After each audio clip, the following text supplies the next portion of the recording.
This is the Brilliantly Branded podcast, a safe place to have a voice and talk about branding and all the reasons that bring a brand to be brilliantly branded. I am your host, Maria Lucia Romero, and I am welcoming you to this journey of learning and inspiration to build awareness around the brands. This is the Brilliantly Branded podcast.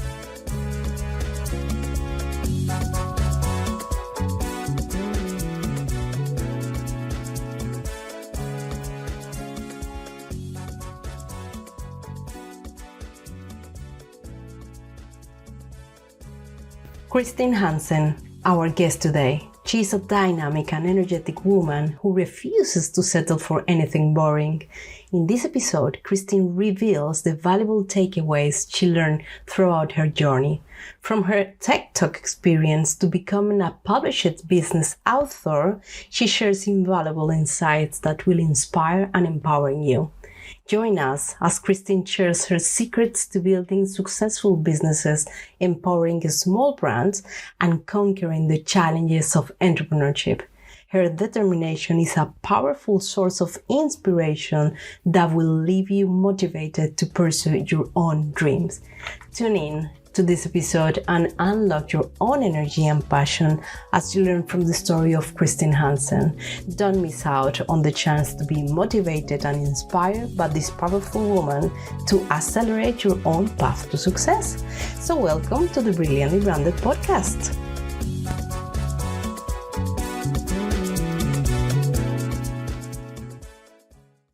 Well, today we have an amazing woman with us. We have a Christine Hansen, and actually part of the things that I cannot describe is the way that we end up connecting in a very special way. And then I realize all the power that are behind Christine. And who better than you to explain us who is Christine Hansen? Just a small question. So, Chris, I think there's a lot of different answers to it, but in general, the easiest is to say I'm an entrepreneur with all my being and my DNA. If anyone knows human design, I'm a generator, or very quickly explained, I'm a person who thrives on things that I love doing, and I lose all my energy when I have to do things that I don't like doing. So it's really, I'm very organic. I react. I do all my life very much on gut feeling, organization too, but then handing it off. And yes, so I was born in Colombia.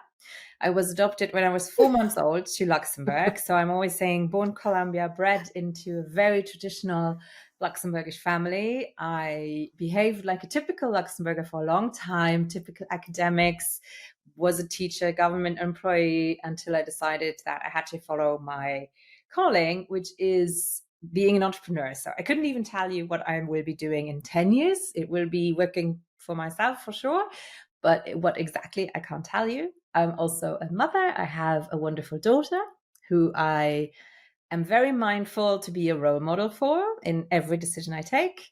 I put myself first, always, very consciously. And I love horse riding, and I started 2 years ago when I was 38. So it's never too late for anything. Yeah, it's right. And thank you very much for sharing that with us. It's something very personal. And looking where are you coming from, happened that I'm coming from the same part. Yes. I'm Colombian too. And so it's just now that I realized that you're a Colombian. Actually, it's part of the things that we have been talking before or trying to know each other before. We never bring this back. So look at how the connection and the women empowerment are ending up bringing us together today to the Brilliantly Branded podcast, that I am so happy that you are here with us. And one of the questions to start, because now I wanted to ask you everything, I'm going to bombard you with that. So I see your career, and I see that you have had a very successful career as a teacher before. But all of a sudden, you start to create something very interesting and a brand that brings related with sleep. Yes. To the power with the sleep. Can you talk us a little bit more about that, please? Yeah, absolutely. So it started when so it's important. It helps to know that I'm not a baby or a children's person. So when I expected my daughter, I had no clue, but I knew that sleep was going to be super important to me, especially because I saw my sister who had three kids and the last one did not sleep, and I was just like, this is not how I want to do it. So I started to dive into sleep, saw how amazing it is, and long story short, I downloaded an ebook, applied what was in there, it worked perfectly, and then I basically was in their funnel on their newsletter list, and I was basically upsold to do a baby sleep consultant certification. And now I have to laugh because if I go back to that website, it's a very typical sales lead page with all the typical marketing copywriting the features that I can now pick it apart.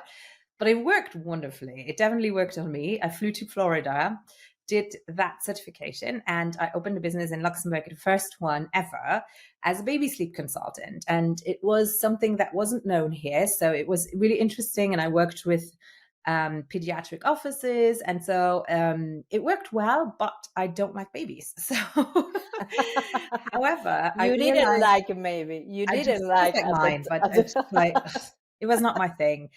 But I did realize that sleep was a very, very hot topic. And all the stars aligned at that point because I did a sleep certification for adults, which was okay, but it wasn't quite enough. But it coincided with the launch of Ariana Huffington's book, The Sleep Revolution. And she had a huge PR train. And I had taken a course on PR, public relations. And so I learned everything about how to get PR, how to get media coverage. And so I jumped on her train basically because people obviously nobody could interview her. So they were looking for sleep experts. So I was very mindful about the website, about search engine optimization very, very early on. And so I got a lot of traction very, very quickly, international traction. It was really amazing. A lot of brand collaborations. But I knew that it wasn't quite enough in terms of what I delivered to my clients. So I did a lot more certifications about nutrition, about hormones, about cellular health, about gut health, all kinds of different things. And I added functional medicine to the whole mix and really created my method that I then franchised out to an international team.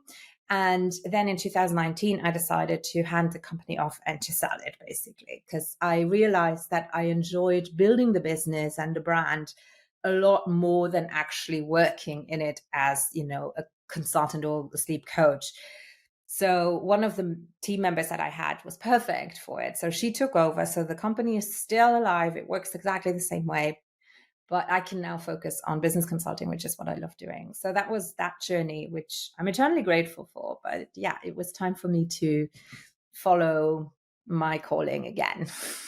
Yeah, and this business name, it was Sleep Like a It Boss. was Sleep Like a Boss. And Okay.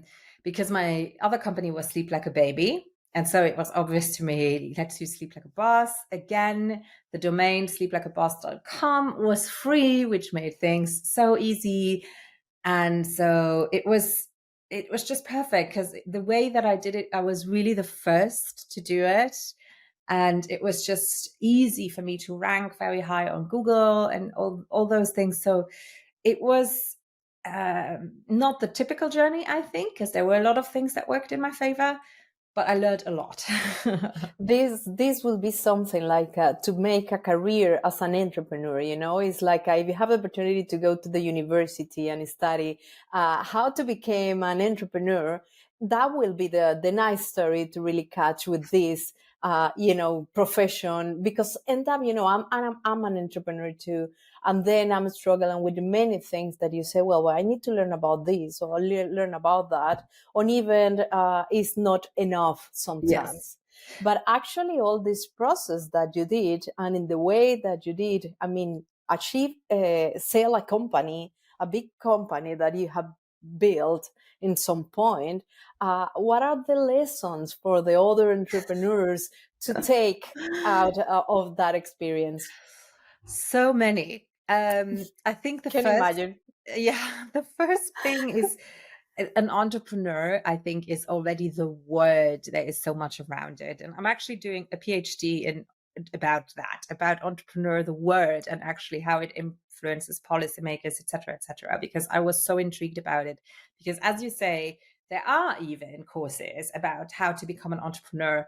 But when you look, let's say, at academia, how they studied entrepreneurship over the years, it's taken them to 2021 to find a definition that is more or less connecting different paradigms about what it is. And in essence, they say that it's someone who creates something new, or who takes something that exists but really retransforms it, and who has a huge ownership stake in the company too. And to me, this is really important, because if we look at where we live right now in Luxembourg, for example, when I say in Luxembourg, ich bin Entrepreneur, people think I'm building construction, right? In Luxembourg, an entrepreneur, and even in France all the time, it's construction, it's like they see me with a caterpillar, they see me like with a construction helmet. So I think the word is really important, because it is about creation. It is about having a stake. It's about having skin in the game. And then when you start on your own, I think what a lot of people underestimate is we all start with an idea for a service that we have, or a product that we have that is ultimately going to be of service. But we don't think about all the other levels that go to having a business. So you have to learn all these things. It's not just your skill set of what you're selling. It's also about branding. What is a brand? It's about graphic design. It's about finances. It's about systems. It's about technology. It's about all of these wild different things, marketing in general, sales, these things. If you look at a big company, they have specialized departments. And you, as a solopreneur, very often when you start out, have to learn it all from scratch. I don't think you always have to learn everything to perfection if you have enough money saved up, which is also another topic, very important, to outsource quickly, which I recommend to everyone. But it's always great to just have an oversight too, and to know what your freelancers might be talking about. For me, it was exciting because I love all that stuff. I love technology. I was born in 83, so a typical child that grew up half in, still with the analog phones and no cell phones, and the other half, the birth of internet. So for me, I was always interested in that. But I see it with my clients that not everyone is. And it is very, very, very difficult, even if you have an offline store, when you don't master the online world and online technology, basically, to help you leverage everything. So I think for me, the learning curve was very steep, but it was, as a generator, fun for me. I don't know where I took that energy from, to be honest. I was working so much, but when I love something, it's easy for me. And it was just, I also think that I fell into the typical trap, though, of consuming and consuming and consuming and consuming, of hiring coach after coach after coach, course after course after course. And at some point I realized I don't need more, so you can let go, which is also why I'm saying it can get a very expensive journey, which should not be underestimated. So yeah.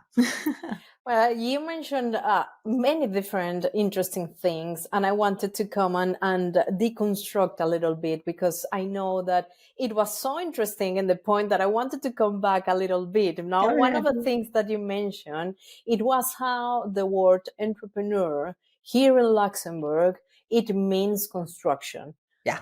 Something like with a helmet is doing the construction, but at the end, it ended up being that, it ended up being a construction. We are constructed even ourselves, because the self-growth is something that really is pouring, is coming out, because we end up ending learning new skills, doing many courses, trying to look into connect, to do the networking, to bring new ideas. And we are all the time building things in our brains in order to, and it's the same for me. I don't know where all this energy is coming from, but it's coming from some place, and we end up doing many things.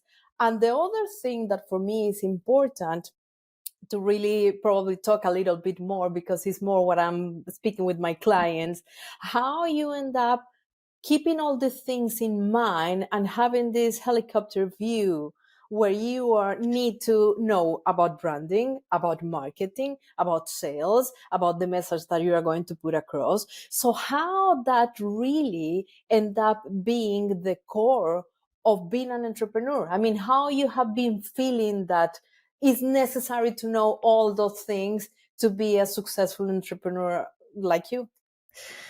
I think it's learning to know what you don't know. So every person I worked with, meaning every person I hired, every coach I hired, every mentor I hired, I would see how they would be talking about things that I didn't quite know enough about. Or even when I would be, let's take a very typical example for me is copywriting. So copywriting means writing text in a marketing kind of way. So it's not supposed to sound salesy, but there's a lot of technique behind it, a lot of strategy behind writing texts and making people be swooned to obviously purchase and to love your brand and who you are, etc., etc. And it can be in emails, it can be on your website, it can be on a billboard.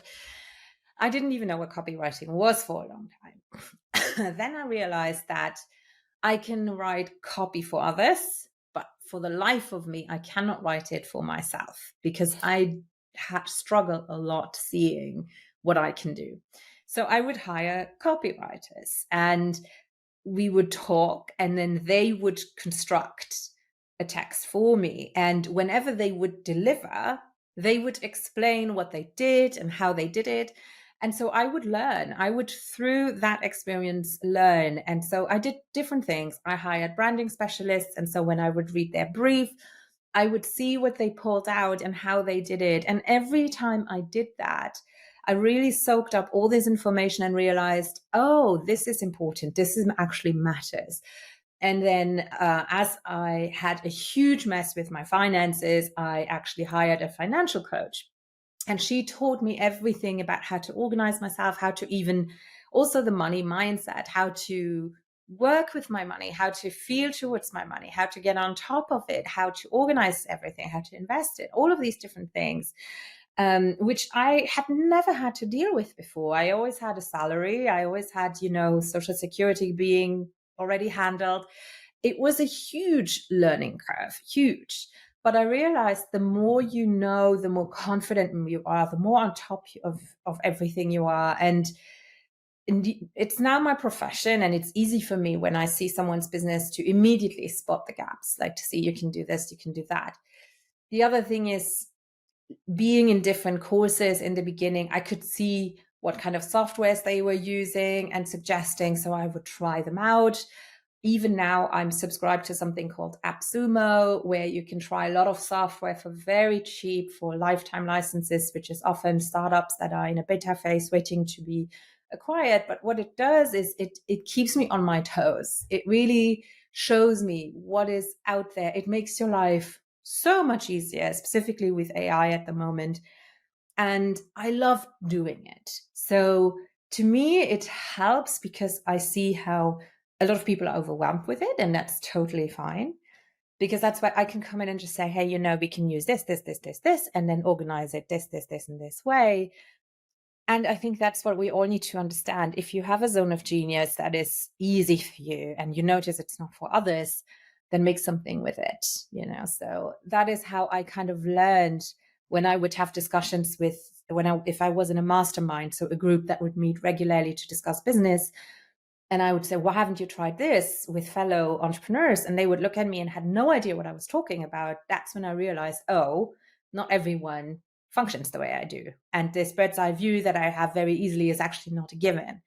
So I think everyone has to figure out a little bit if that's how they tick. And if they don't, that's totally fine too. Just make sure you find someone who can help you with that. Yeah, you mentioned something super important, and is the zone of genius. I have been reading a book actually that will trying to teach me Mhm. in some way how to find this son of genius, because you have been mentioned to that when you are doing something that you don't like, it costs you probably the double effort to Yes. really make that good, and to really do it that with all the power that we wanted to put on that. And finding that son of genius is something that sometimes I don't know how to define that. Did you already find your son of genius? Yes. For me, it's what I'm doing right now. It's literally, it's in business. It is in small businesses too, which for me is something positive. I had that interesting discussion last time because someone asked me, why do you always say you're a consultant for small businesses? Isn't that negative? And I was like, no, I love small businesses. There's panache, there's a lot of ease. It's in terms of, it's not too, it's not, you don't have a gazillion stakeholders in there where everyone has an opinion.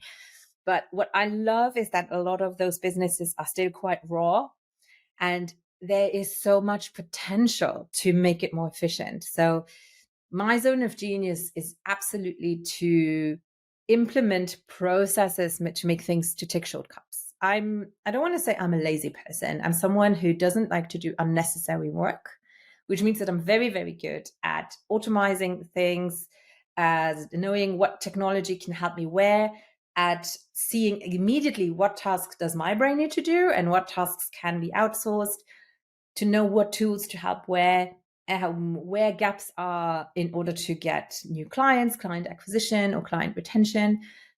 And it's in particular for those businesses that are driven by a passion for what they do, but not necessarily how they do it. It's a very specific little thing that I love. I just love it. And for me, it's easy. Like, I literally sit down, I listen to what they do, I look at their website, I look at their processes if they have any, and then I just go like, it all falls into place and we implement. I Yeah. love doing it. Yeah, it's very evident that you love how to do this. And actually, I think it's evident too that you apply your own methodology to find your own son of genius. Yeah. Because actually, what I was reading is well, to find this son of genius, you need to do this. You need to do the list of the things that you are good at, but not the best at. It's like the people doing sports. I mean, who became really the champion is who are dedicating the time, the effort, and the energy to this special thing that they wanted to be good at.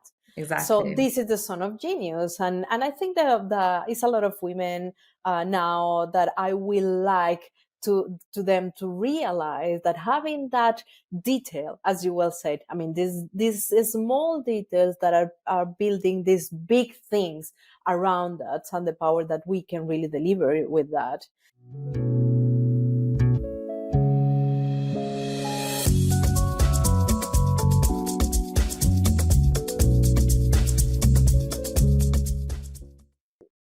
Part of the things that I wanted to ask you, and actually to share with our communities, is something more personal. No, here is a time to talking not just about the professional, but about how Go the ahead. personal, and about how the personal things have been shaping us, our life, and these things. I saw that you have a special passion for this high-end fashion, for travel, and maintaining these high standards.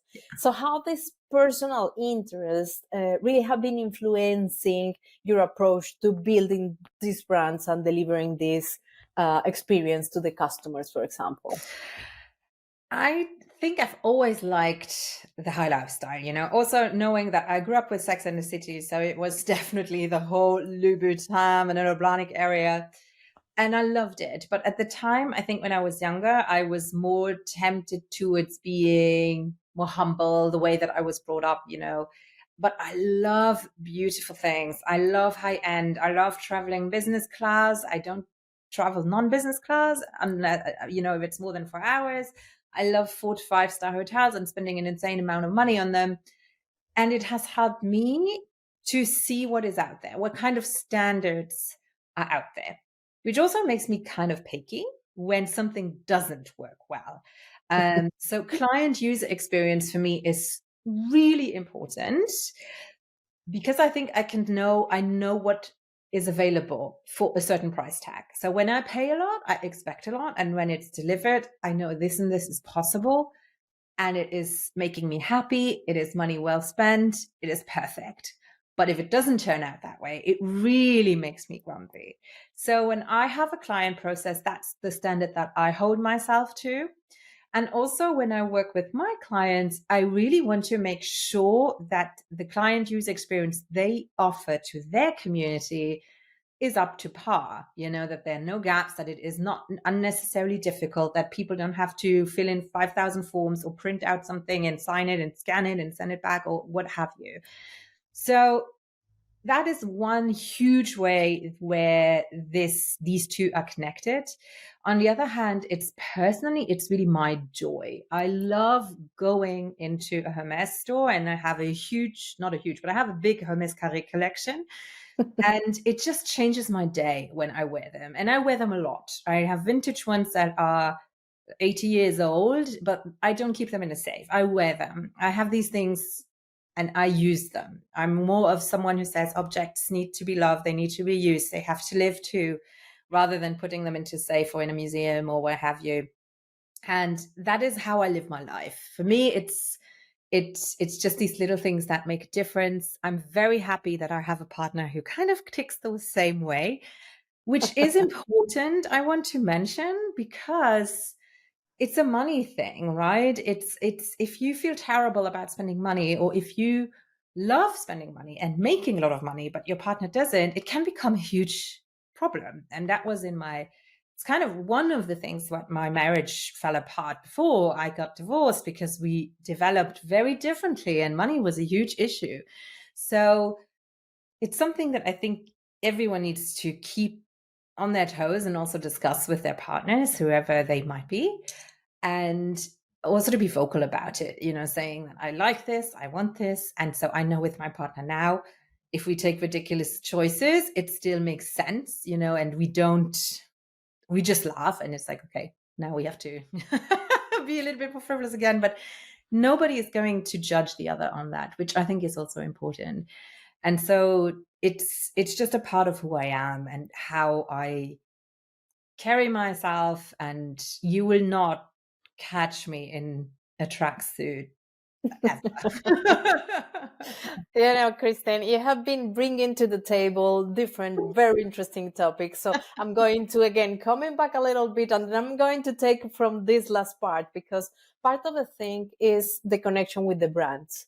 And that's why I wanted you to talk a little bit about this personal part of your life, because and my question is, how have you been connected with these brands that I consider being brilliantly branded? Because you end up having a collection of one brand, luxury brand, but how that brand do you think that they are doing to really make you connect and choose them? There's different things to it. A lot of it is story, interestingly, and I love story. I even took a course recently, still, like just learning about storytelling, because I used to hate writing. I really did. Academia killed me forever. And ever since then, I've started to enjoy it again. And I realized, if we talk about, in particular, Hermes, which I'm really saying that is the one brand that I'm a huge diehard fan for, it is first of all because the consistency of the brand, the history behind it, it's still family owned. It's European. I'm very proud of being, even though I'm also super proud of being Colombian. So I also have a Colombian bag, etc. But I also am very proud to be European. I like it a lot. It's the details. If you go into that store, you will know they will wear the gloves to show you everything. It is packaged to perfection. Everything is just the way it should be. Even if you order online, the way the box arrives, the second box is in there, it's all a pleasure, So I'm never disappointed. And that is worth a lot nowadays, I feel, if you really can rely on something. The other aspect is their creativity. I love, if you follow them on Instagram, for example, they have a whole artistic department around it, which is just fantastic. Stunning. Yeah. Absolutely stunning. And then the third aspect is the horse, because they started out as saddle makers. They still have saddles, they still sell saddles, but that's the horse motif, the horse story. I love horses. As I said before, I've started horse riding, obsessed.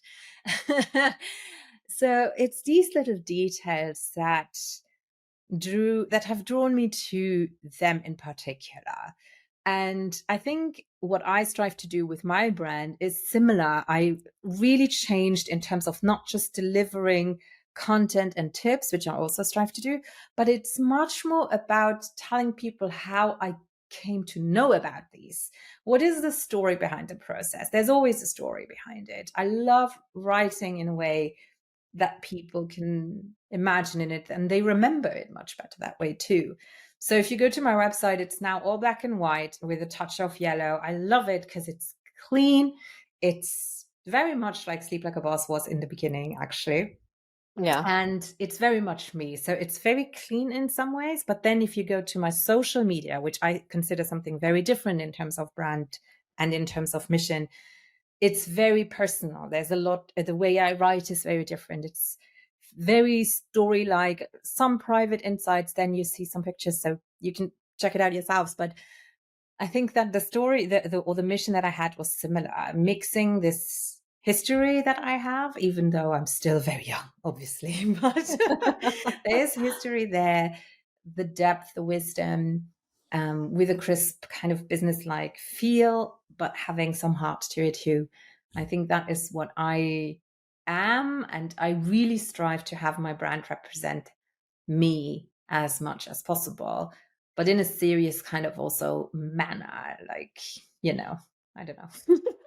Well, part of the things and this is your words actually that I remember, is you emphasize the importance of efficiency and creating logical process to eliminate all these unnecessary Yeah. steps and save time.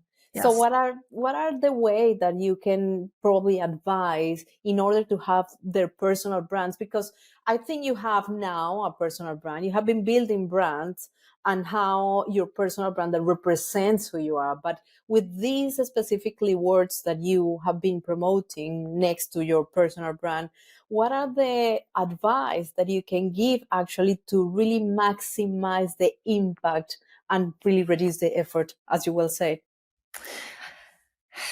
It's about not being afraid to polarize sometimes. I think it is easier with age, actually, to really not care if some people might be a little bit miffed, depending on what you say. But it's really about digging to your core values and sticking up to them loud and proud. To me, and that is also calling out things. I'm not about being negative all the time. That's not what I mean. Sometimes, yes, sometimes you do call things out and you're like, you know what? Everyone says this, but actually, I think that's not true. It's crap. And actually, I would, from experience or through studies or whatever, I can tell you that this is actually not the hype it's supposed to be or whatever it is.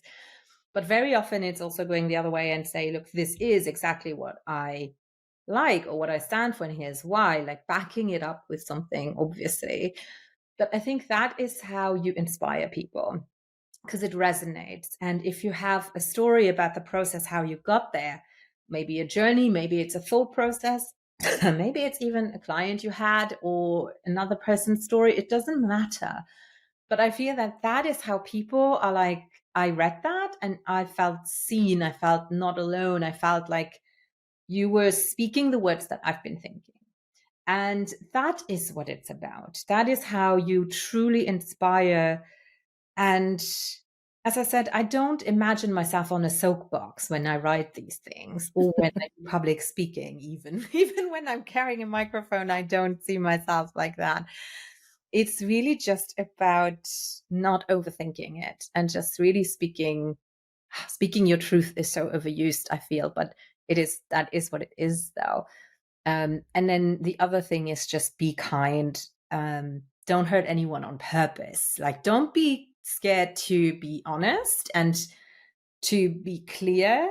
As long as you don't hurt anyone on purpose, I think it's totally fine. So those are things that I have seen other people react to. the most. Yeah. Yeah. Well, thank you for sharing that, because I think it's so important what you just mentioned. And probably most people don't have, or don't keep this in their minds as a part of a mindset. Don't do these kind of things, because of course it's many things around that you don't know.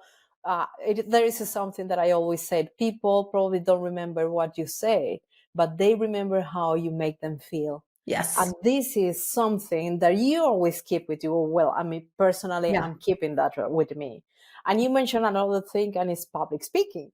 And just to let the people know, you was part of TED conferences. I mean, this is, for me, this is something like wow, this is very inspirational. And, have the courage to be there Yeah. and speak in front of public and doing that.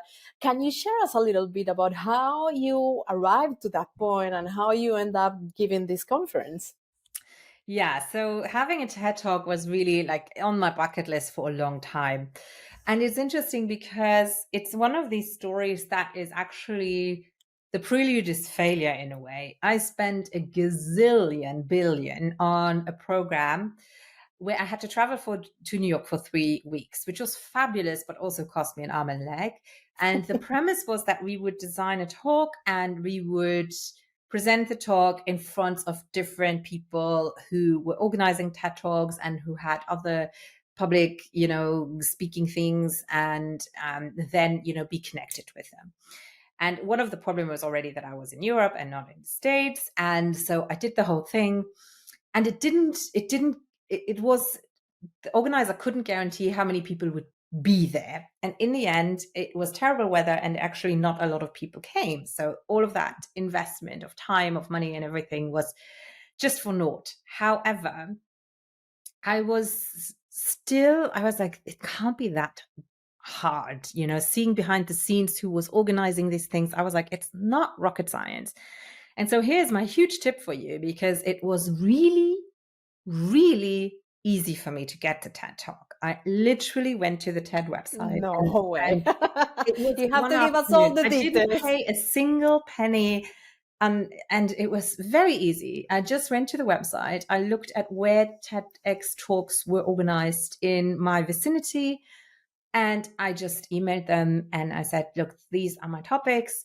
If you're interested, or I saw this is your topic, I think my talk could match your topic very well. So I designed it a little bit towards them.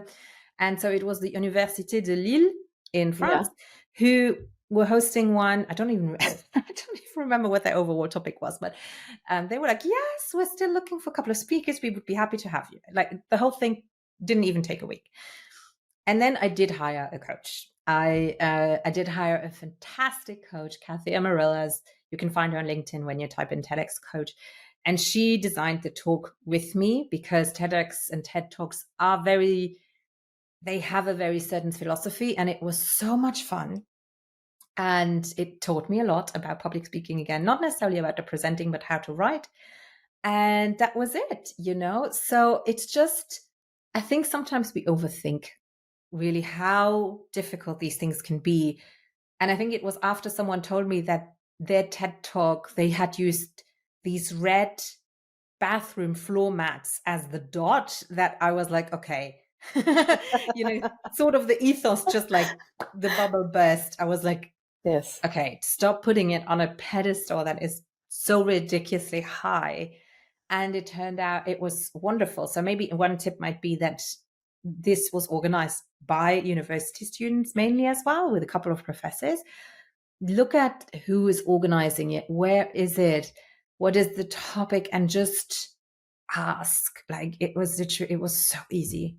It was incredible. So, Well, yeah. it was so easy to be part of that, but I think not very easy to really learn how to speak in public, how to prepare the right story, how to be engaging the people, because No, then there, I would say, well, I've been doing theater for ages. I was a teacher for 10 years, and public speaking is something that is just, it's again, a zone of genius thing. It's very easy for me to do. I love it. I'm comfortable with it.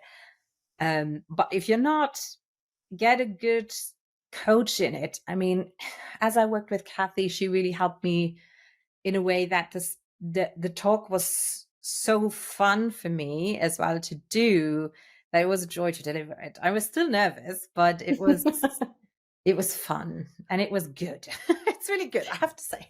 I Yeah, still like it. this is most about the everything, all the things in the life. Is if you really don't have fun with the things that you are doing, it end up being a very boring life. That you end up Yes. like, well, I'm going to work. Well, yeah, I mean, for me, this is not having a purpose, not having this drive and this passion. That actually, I think that culturally, I don't know if you was raised in Colombia too. No, you No, not at just all. okay. Okay, but when I was raised in Colombia, of course, so for me, all this passion and all this Latin power and the music, the colors and other things, and I think it's a part of who I am, of course, Yeah. because I'm always putting this special touch about who I am.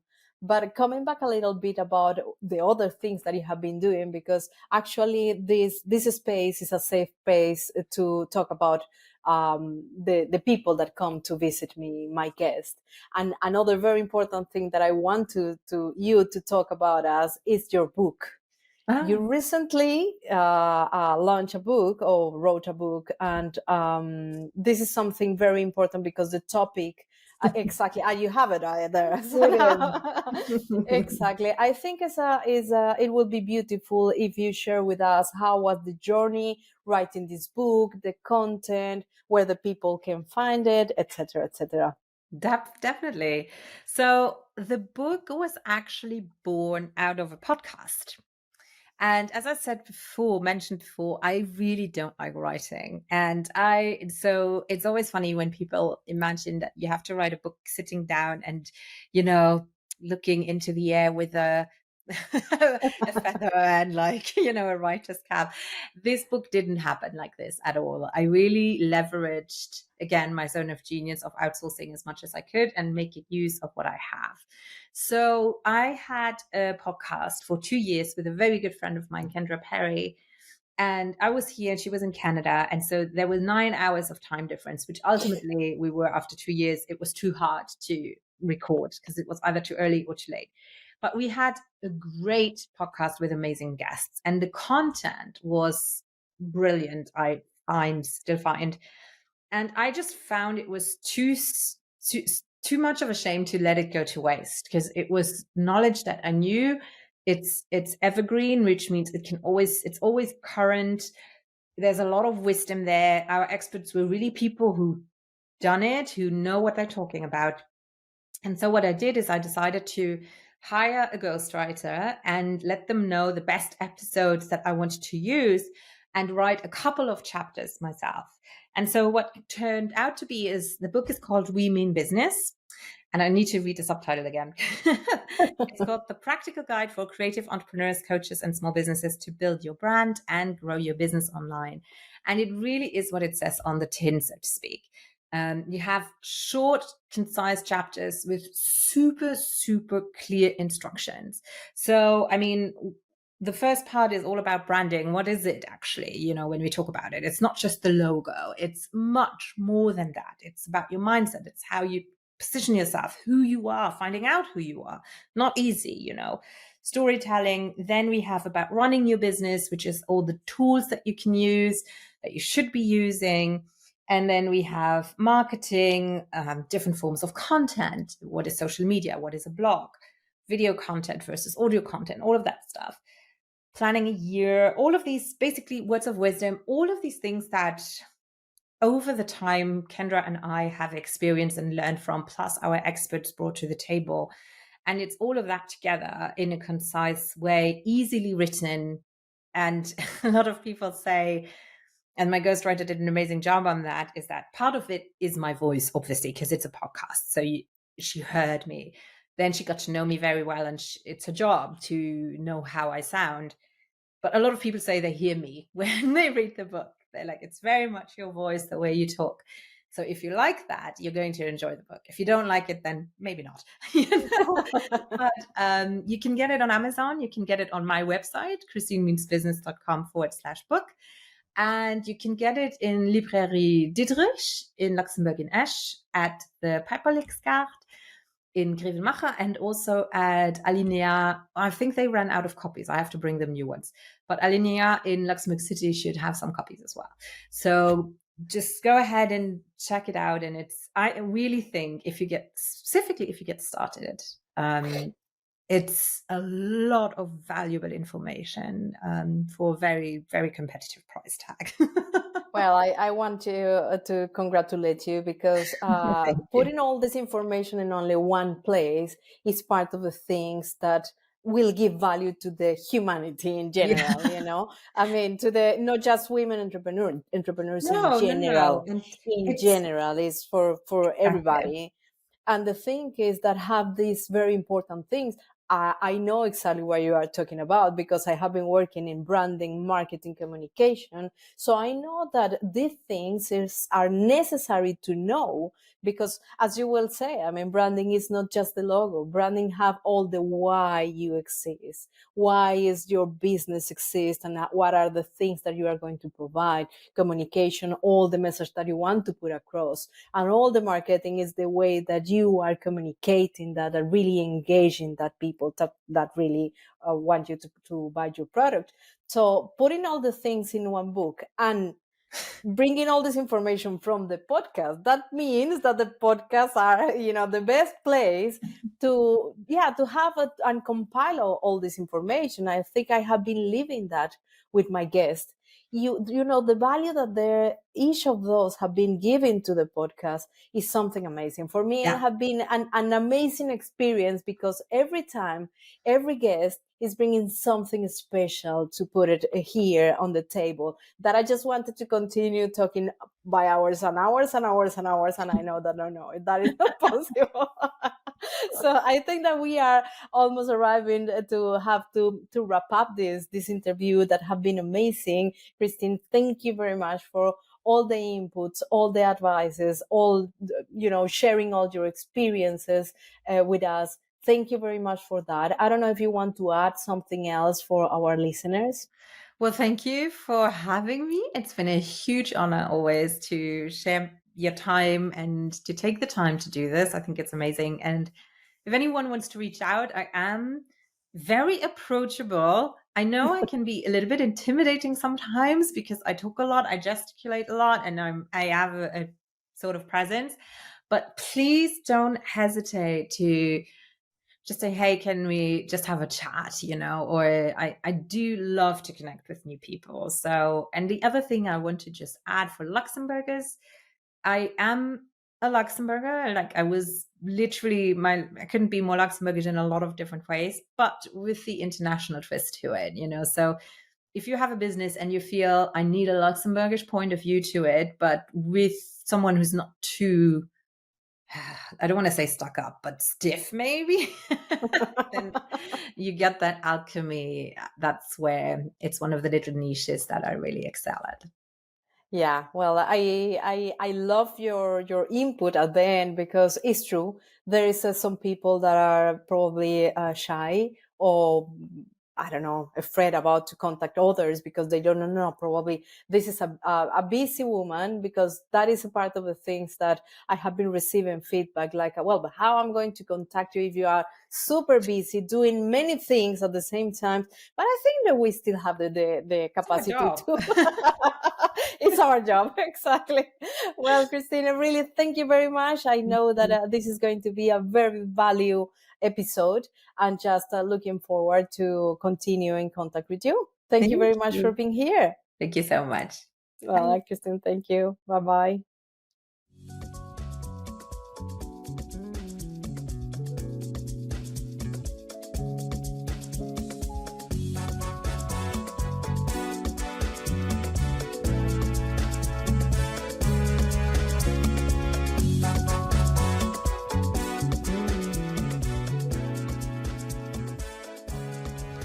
We hope you have been inspired by this content and join us for future episodes of the Brilliantly Branded podcast. We will continue exploring the power of branding and the stories behind successful brands. And remember, if you know a woman who has built a successful brand with a unique approach and a story to share, please refer them to our podcast. We would love to learn from their experiences and share their story with our listeners. Stay tuned for most episodes of Brilliantly Branded, and don't forget to follow us on Instagram, LinkedIn, on our YouTube channel for more branding insights and women empowerment. Until the next episode, ciao ciao.